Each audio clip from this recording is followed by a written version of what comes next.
ઇન્દિરા ગાંધી આંતરરાષ્ટ્રીય વિમાન મથક પર નિવિયા ક્રીમ અને ટાઈગર બામ બોટલોમાં સોનાની તસ્કરી. વિમાન મથક કસ્ટમ અધિકારીઓએ નવી દિલ્હીના ઇન્દિરા ગાંધી આંતરરાષ્ટ્રીય વિમાન મથક ટર્મિનલ 3 પર સોનાની તસ્કરીના પ્રયાસને સફળતાપૂર્વક અટકાવ્યું. આ ઓપરેશન કસ્ટમ અધિકારીઓના કાળજીપૂર્વકના પ્રયાસોને અને દેશની અર્થવ્યવસ્થાની સુરક્ષાને ઉજાગર કરે છે.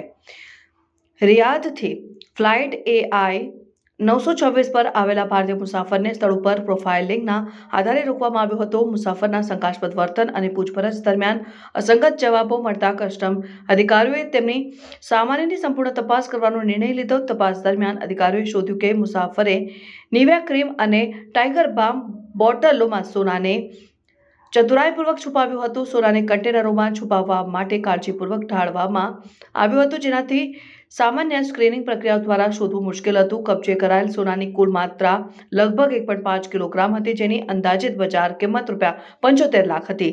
તસ્કરીના પ્રયાસમાં શોધથી બચવા માટે પરિષ્કૃત તકનીકનો ઉપયોગ કરવામાં આવ્યો હતો.